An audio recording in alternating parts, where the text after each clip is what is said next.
Assalamualaikum warahmatullahi wabarakatuh.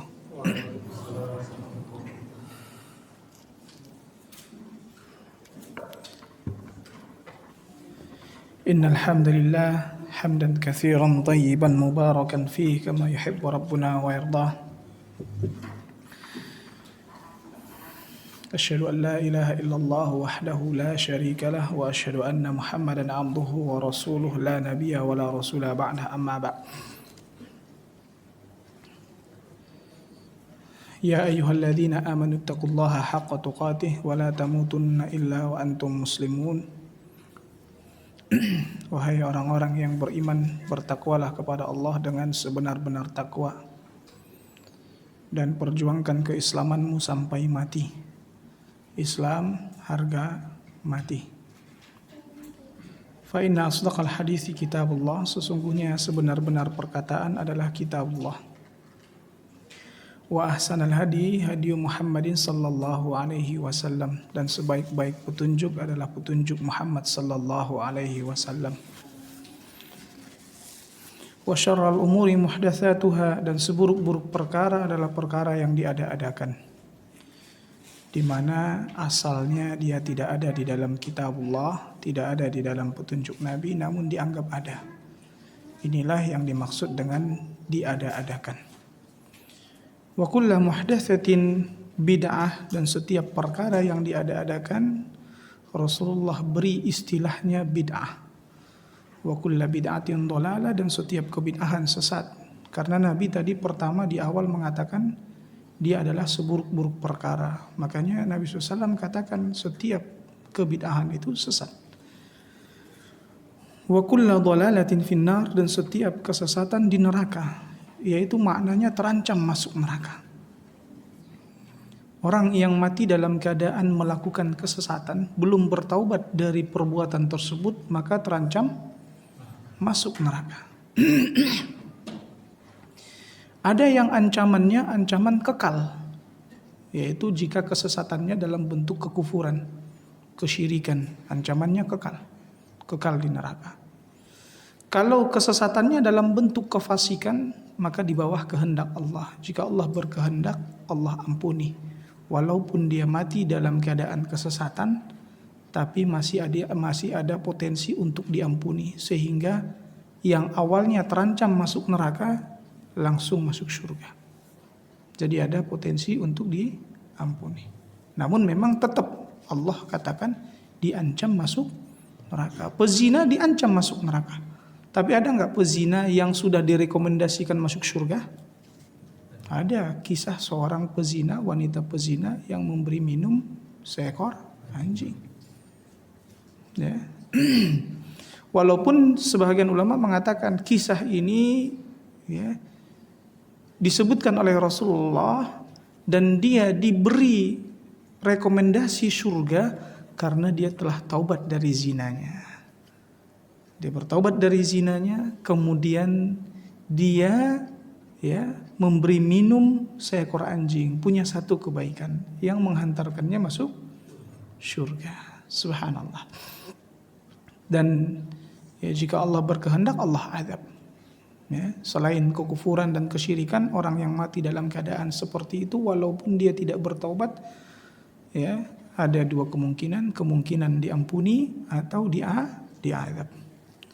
Nah, kita lanjutkan pembahasan kitab yang Masya Allah ini, kitab At-Tadhkirah ya. Dan sekarang masuk halaman 30 ya. Nah,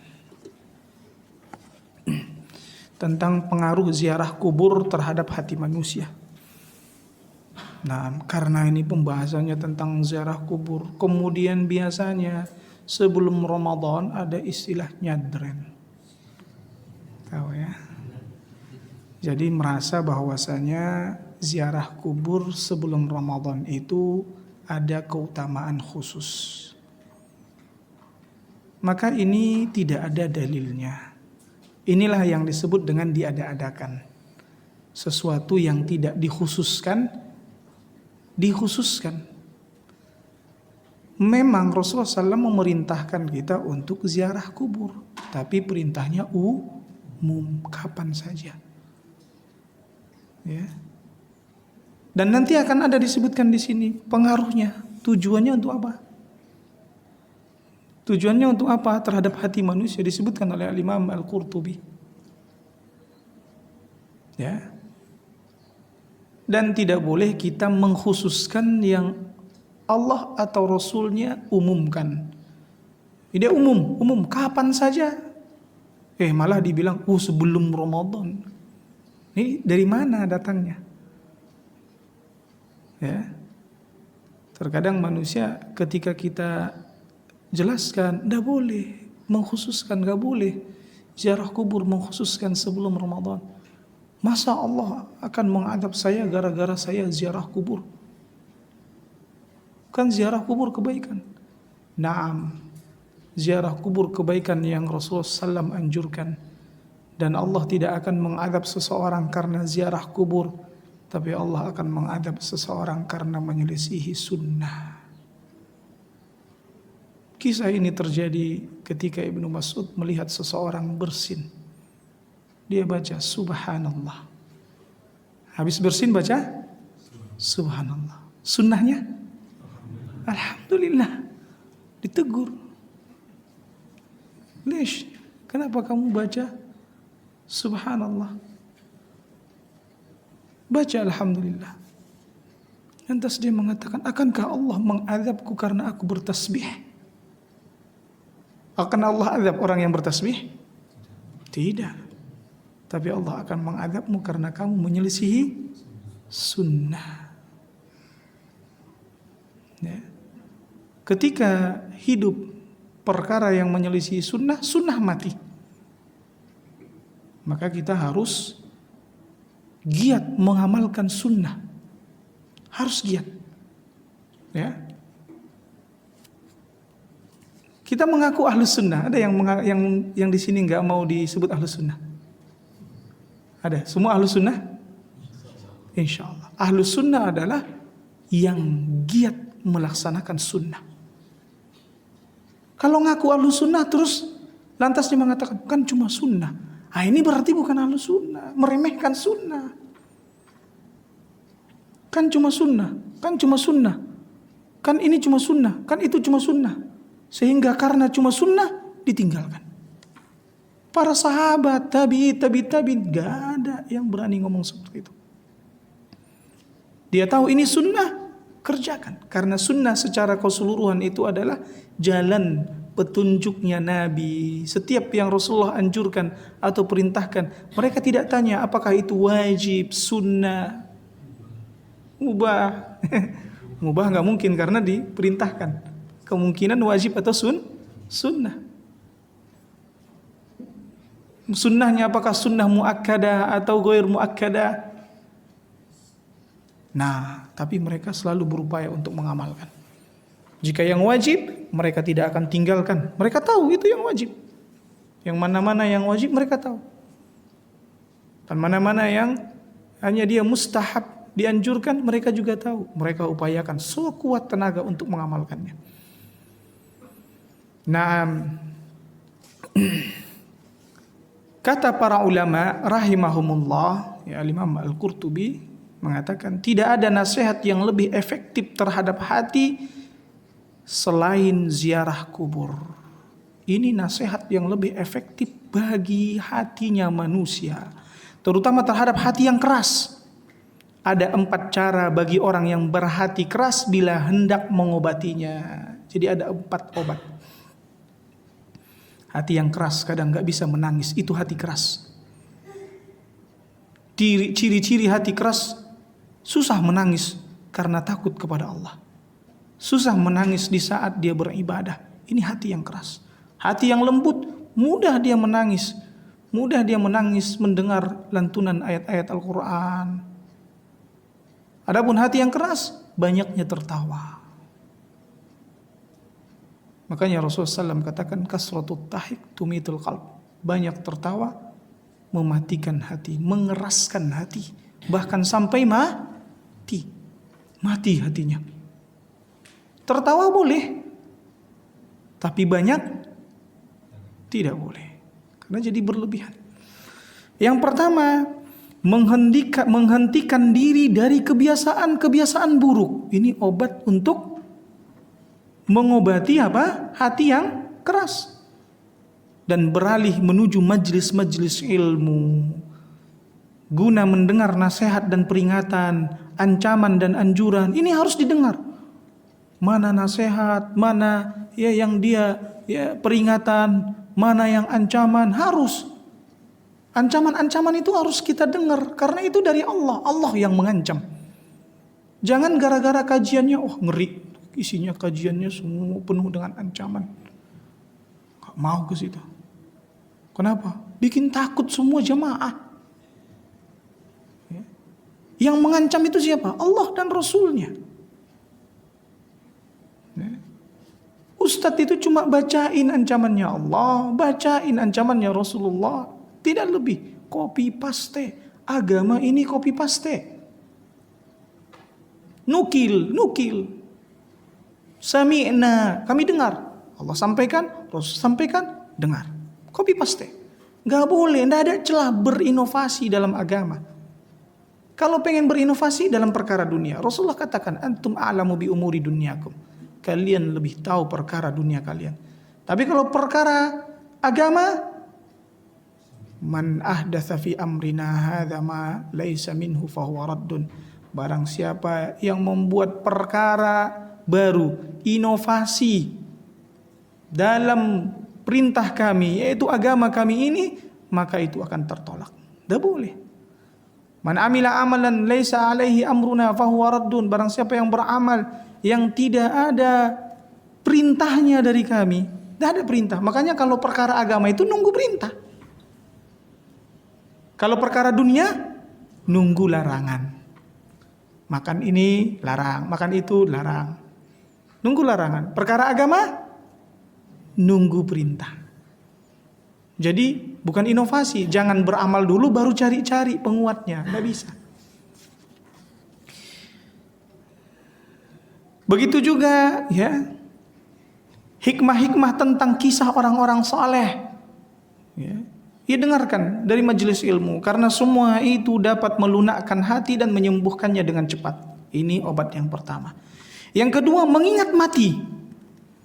Yakni seringkali mengingat suatu pemutus segala kelezatan. Aksiru min dzikri hadimi hadhihi ladzat, kata Rasulullah. Di awal-awal itu sudah kita bacakan di kitab ini. Perbanyaklah oleh kalian mengingat pemutus kelezatan. Yaitu apa? Kematian. Ya. Jadi dia adalah pemisah jamaah, penyebab anak-anak menjadi yatim, sebagaimana diterangkan pada pembahasan lalu. Makanya beliau sudah sebutkan dan kita sudah bacakan. Ya. Anak-anak kita nanti yang kecil-kecil akan jadi yatim kalau sudah kita mati. Dan gak usah sedih kalau mereka yatim.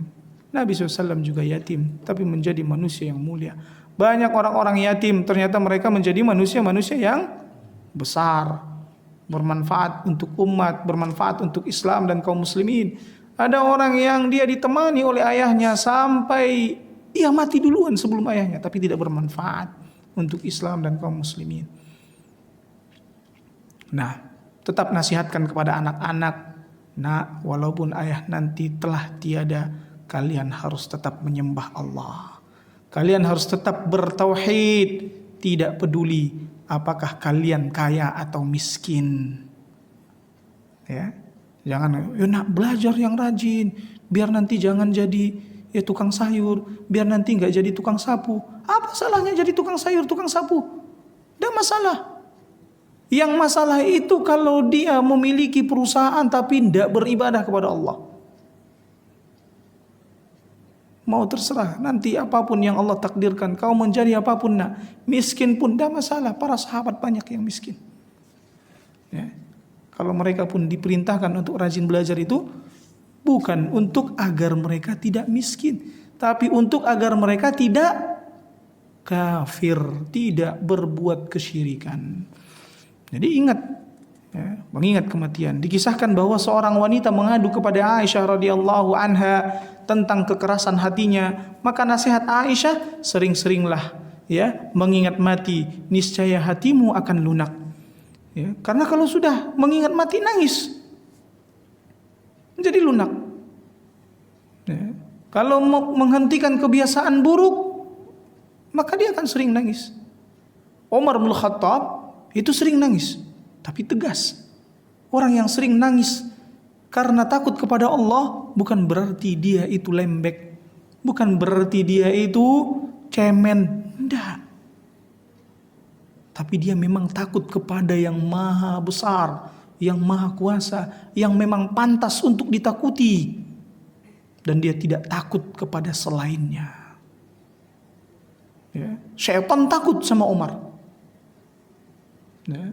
Fala takhshawhum wakhshawni. Jangan kalian takut kepada mereka. Itu syaitan.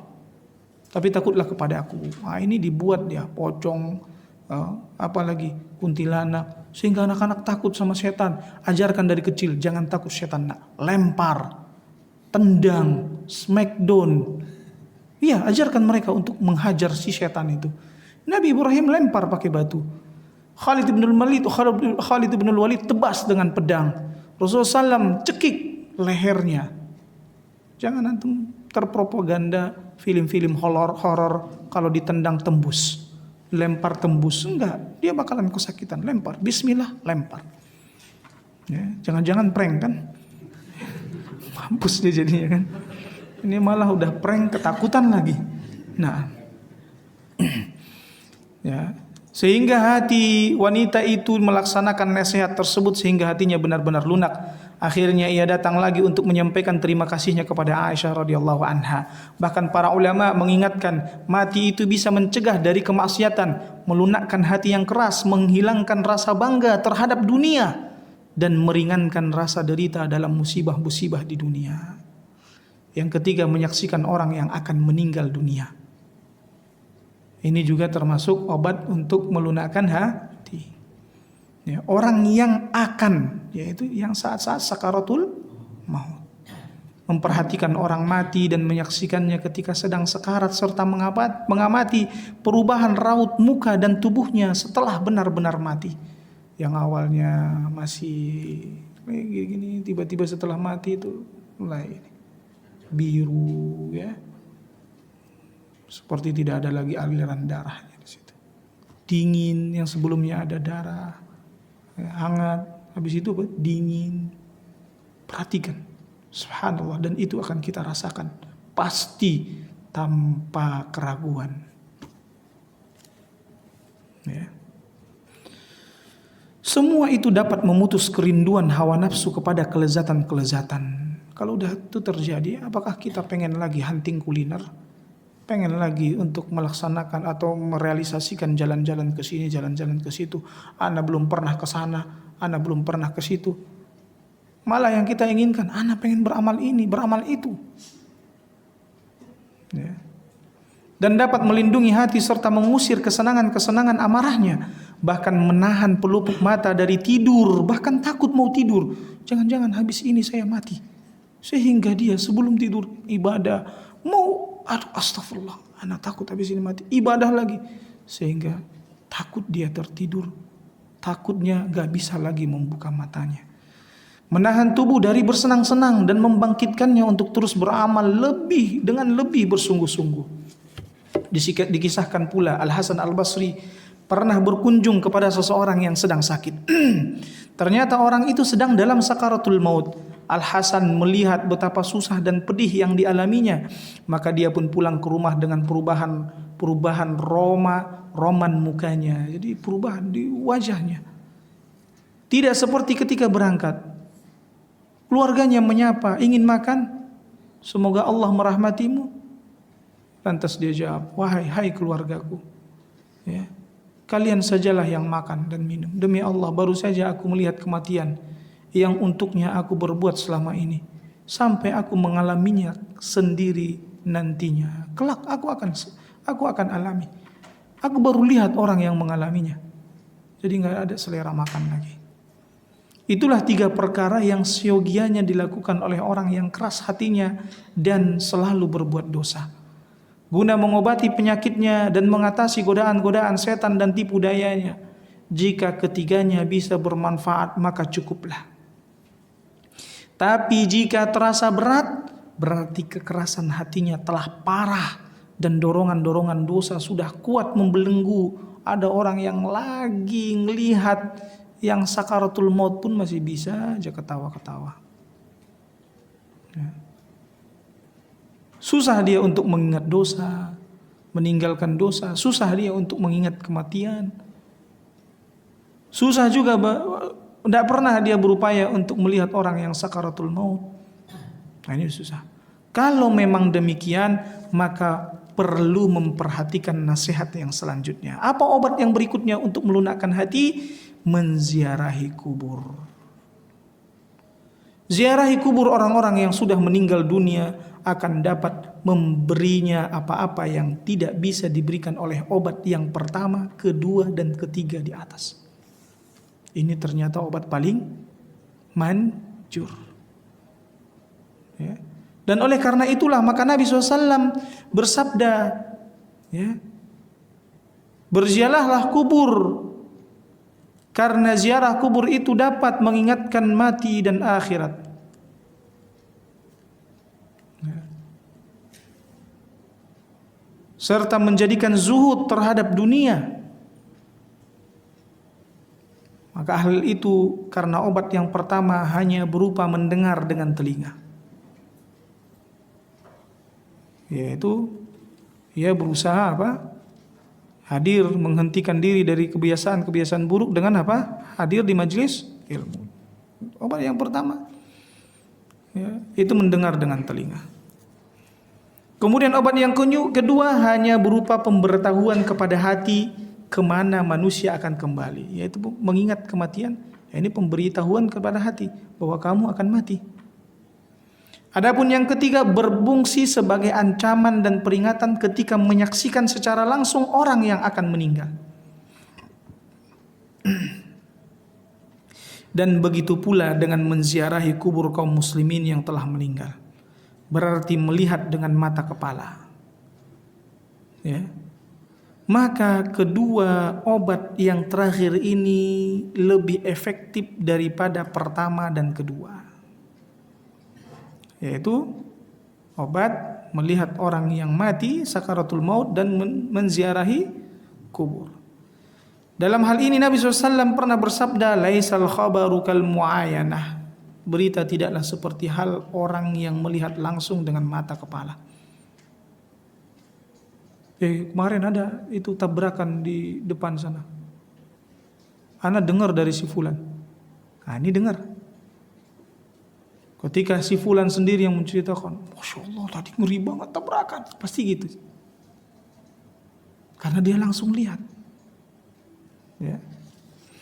Kendati pun demikian, mengambil pelajaran dengan cara menyaksikan keadaan orang yang akan meninggal dunia tidak bisa dilakukan setiap saat. Bahkan mungkin di antara kita ada yang belum pernah menyaksikan orang yang mau meninggal dunia.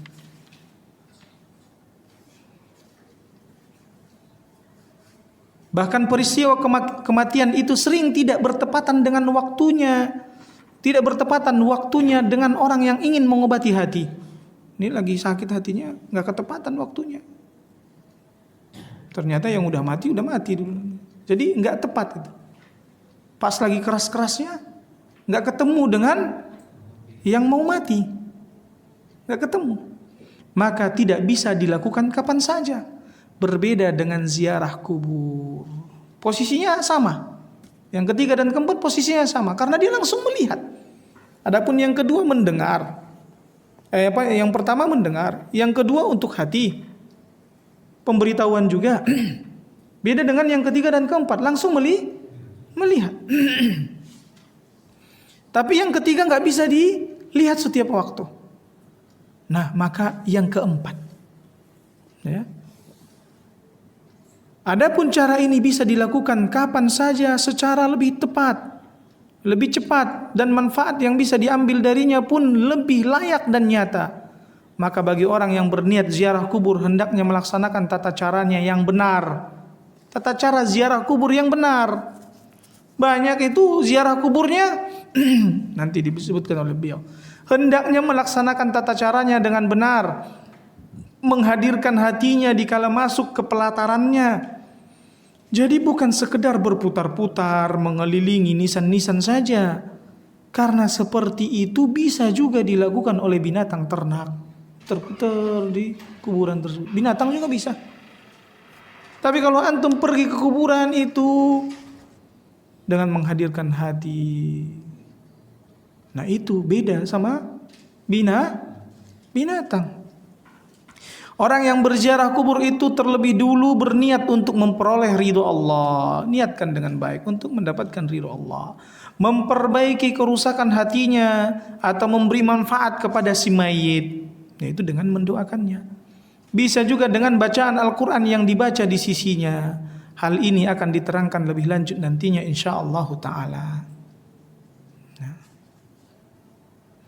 Perlu diperhatikan juga hendaklah menghindari berjalan di atas kuburan atau duduk di atasnya ketika masuk ke kuburan, dan lepaslah sandal sebagaimana diajarkan dalam berbagai hadis.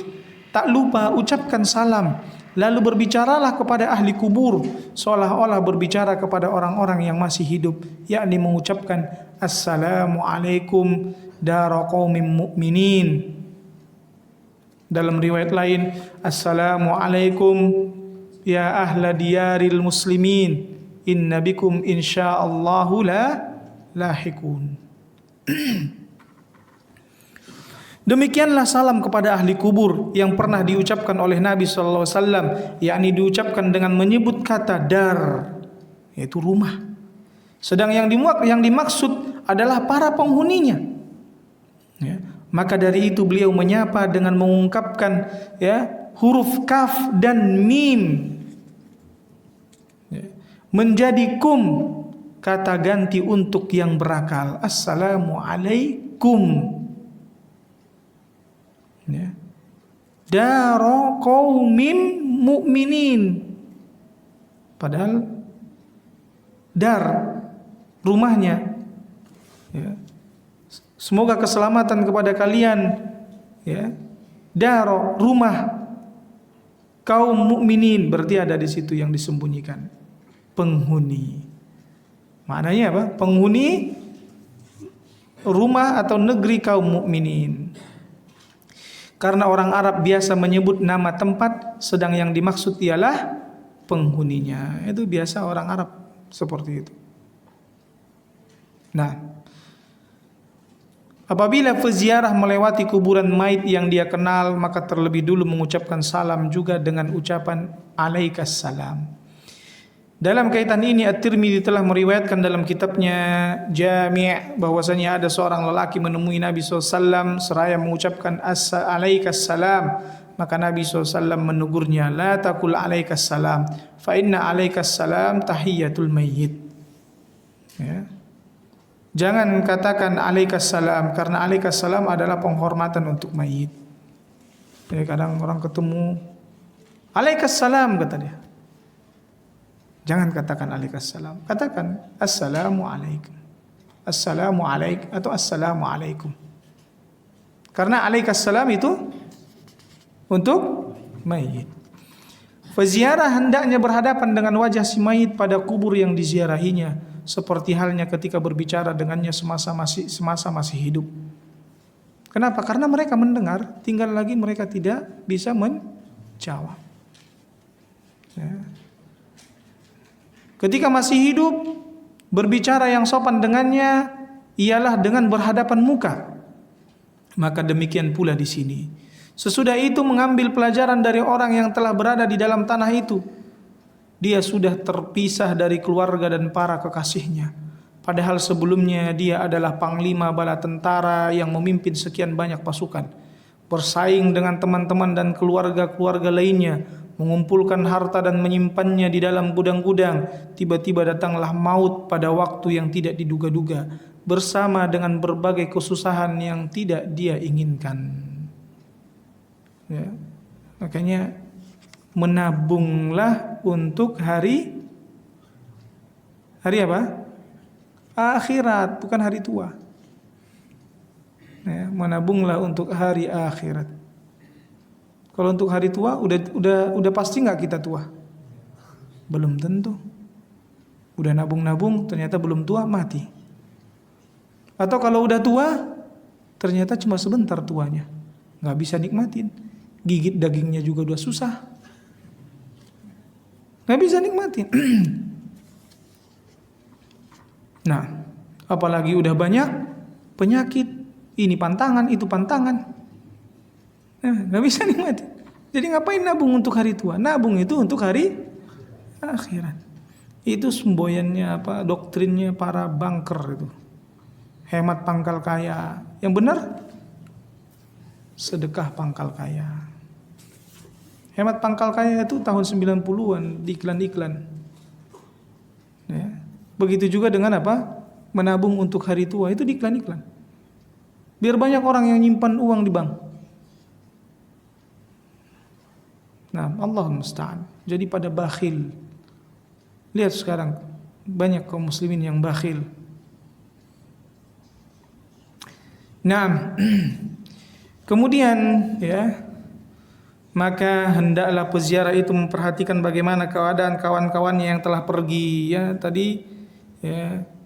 Kemudian mereka dulu telah mencapai angan-angan dan berhasil mengumpulkan harta, tapi bagaimanakah angan-angan yang telah mereka raih tiba-tiba terputus? Dan harta yang telah mereka kumpulkan ternyata tidak berguna bagi mereka. Debu telah menghapus wajah-wajah mereka yang tampan. Anggota-anggota tubuh bercerai-berai dalam kubur, sementara istri-istri yang mereka tinggalkan menjadi janda. Terus nikah lagi. Ya. Dan anak-anak mereka dirundung kenistaan sebagai yatim.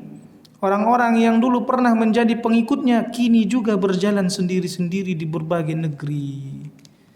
Peziarah itu hendaknya ingat pula bahwa orang-orang yang telah mati itu semasa hidupnya di dunia sering memuaskan hajat mereka. Getol sekali untuk memperoleh apa saja yang mereka inginkan dan tergiur untuk melakukannya dengan berbagai cara. Bahkan mereka ingin sekali agar tetap sehat dan awet muda. Maka selanjutnya peziarah harus melihat dan menyadari bahwa seperti itu juga yang akan terjadi pada dirinya. Permainan, foya-foya dan kelengahan terhadap kematian dan kehancuran cepat lagi mengenaskan ini menimpa dirinya juga. Padahal semua yang hidup bernasib sama, yaitu pasti mati. Maka dari itu hendaklah peziarah menghadirkan hatinya. Ingatlah orang yang dulu pergi mondar-mandir memenuhi hasrat-hasrat hatinya, bagaimana kedua kakinya sekarang hancur. Dulu dia kemana-mana, kakinya dia pakai, sekarang hancur. Orang yang dulu bersenang-senang melihat apa saja yang di sekelilingnya, kini matanya meleleh. Orang yang dulu tajam perkataannya bagai pedang terhunus dengan kepandaian bicaranya, kini lidahnya beku dimakan ulat. Orang yang dulu bisa tertawa menikmati hidupnya yang mewah, kini tanah telah merusak giginya. Perhatikanlah, tempat dan kondisi yang akan dialami peziarah pun sama seperti orang yang berada di dalam kubur itu. Ya. Semua. Ya. Itu nanti yang akan ia rasakan. Dengan mengingat dan mengambil pelajaran seperti inilah, maka akan hilang segala kecemburuan duniawi. Ya, antum ngapain cemburu sama orang lain yang udah punya istri 4? Ya. Kalau punya istri 4 nggak tambah taat, 1 tapi taat. Kalau bisa 2 tambah taat, alhamdulillah. Nah, ada yang ngantuk, jadi kita sebutkan istri 4 langsung.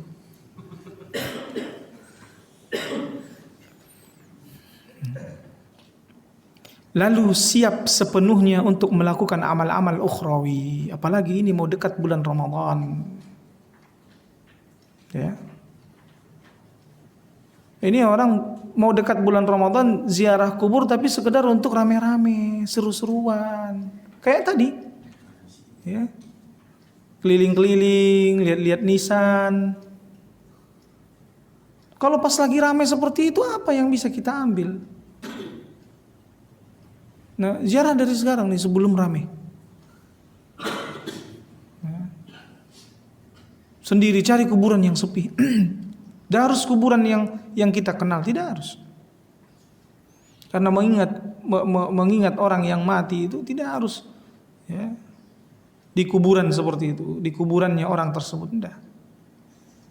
Nah, selanjutnya peziarah itu akan bersikap zuhud terhadap dunia dan siap siaga untuk mematuhi Allah Subhanahu wa taala, pemimpinnya, ya, yaitu pencipta. Dengan demikian hatinya menjadi lunak, anggota-anggota tubuhnya menjadi khusyuk. Wallahu a'lam. Nah, ada pertanyaan. Berikutnya nasib ayah bunda Nabi SAW di akhirat. Insya Allah pertemuan yang akan datang. Sebelumnya saya nasihatkan persiapan untuk menyambut bulan Ramadan. Yang paling utama itu ada 3. Yang pertama adalah dengan memperbanyak doa. Banyak doa agar Allah pertemukan kita dengan bulan Ramadan. Ya. Di antara asar yang disebutkan adalah doa Allahumma barik lana fi Rajab wa Sya'ban wa ballighna Ramadan. Ya Allah, berikan keberkahan bagi kami di bulan Rajab dan Sya'ban. Keberkahan maknanya kalau berikan keberkahan berarti berikan tambahan kebaikan. Berkah itu ziyadatun fit ta'ah. Bertambah dalam ketaatan. Berarti udah mulai dia di bulan Rajab menanam, ada tambahan ketaatannya, tambahan kebaikan. Di bulan Sya'ban menyirami, lebih banyak lagi. Kalau di bulan Rajab itu daun, di bulan Sya'ban itu dahan, di bulan Ramadan manen. Harus siap kita di situ, promo-promo dari Allah Subhanahu wa taala. 5.000 harga satu expander. Sahih. Itu kalau hitungan dunianya ibarat seperti itu. Bahkan yang lebih lagi apa? Alphard. 5.000 doang itu di bulan Ramadan. Promo besar-besaran Allah berikan. Maknanya gimana? Antum beramal di situ sangat mudah. Pahalanya berlipat-lipat. Antum cuma bayar dikit, maknanya apa? Berusaha dikit, tapi dapat berlimpah-lipat. Itu ibarat antum beli Alphard harga 5.000. Masya Allah, bukan lagi ayam goceng, tapi apa? Alphard goceng. Subhanallah. Maka untuk itu perlu semangat. Makanya para salaf itu senang mau dekat Ramadan, senang, gembira. Kegembiraan mereka luapkan dengan banyak berdoa, bukan bikin acara. Tidak ada acara pesta menyambut Ramadan, acara. Tidak. Tapi mereka luapkan dengan banyak berdoa, bahkan 6 bulan sebelum datangnya Ramadan. Mereka berdoa kepada Allah Subhanahu wa taala untuk dipertemukan dengan Ramadan. Ya. Kemudian yang kedua, berbekal ilmu. Ini persiapannya, siapkan bekal-bekal ilmu. Apa saja yang berkaitan dengan Ramadan, ikuti. Pembahasan Ramadan sebelum Ramadan sudah dimulai. Ya, banyak penjelasannya, waktunya tidak cukup di sini. Akhdani ikut kalau di Al-Iman Masjid Jami' Narogong. Nah, kita bahas setiap Sabtu pagi. Kitab Umdatul Ahkam, Kitabus Siyam. Ya. Di sini ada Sabtu pagi habis subuh kajian. Nah, bisa ke sana kalau tidak ada di sini kan. Dekat. Masuk dari situ. Ya kan dekat ya? Nah. Yang ketiga, ya. Tadi yang pertama apa? Doa. Yang ketiga, bekal ilmu. Apa? Yang kedua bekal ilmu. Yang ketiga, memperbaharui atau memperbanyak taubat. Bertaubat. Karena apa? Dosa itu beban. Antum kalau jalan bawa beban 50 kilo. Jalannya berat nggak? Berat. Tapi ketika antum letakkan yang 50 kilo, jalannya jadi ringan. Dosa itu beban. Sehingga ia akan menghalangi antum untuk melakukan kebaikan-kebaikan di bulan Ramadan. Bertaubat. Taubatan nasuha, dan dengan seperti itu Allah permudah bagimu untuk melaksanakan kebaikan-kebaikan.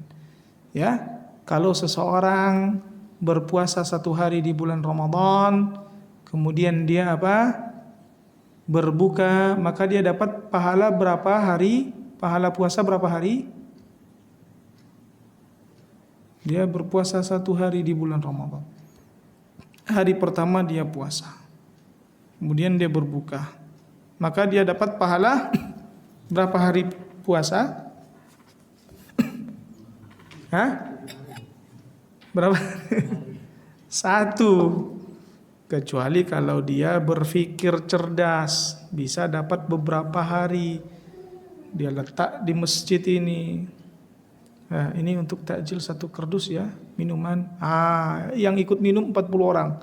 Maka walaupun dia baru 1 hari puasa, dia dapat 41 hari pahala puasa. Datang lagi dia ke masjid sana, kasih lagi 1 kardus lagi, 81. Kan 80 tambah dia 1 kan?